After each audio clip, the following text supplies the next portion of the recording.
Абай Құнанбаев, өлең сөздің патшасы, сөз сарасы. Өлең сөздің патшасы, сөз сарасы. Қиыннан қиыстырар ер данасы.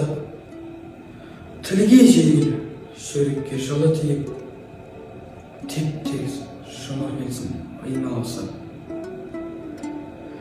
Бөтен сөзбен былғанса сөз арасы. Ол ақынның білімсіз бейшарасы.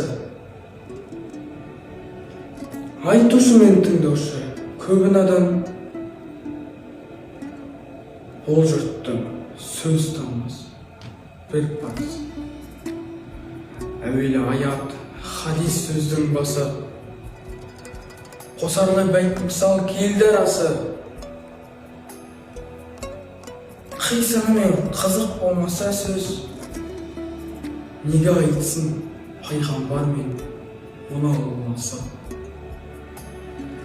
Мешіттің құтта оқыған құламасы, мүнәжат уәлилердің зар наласы. Бір сөзіне қиыстырар әрбір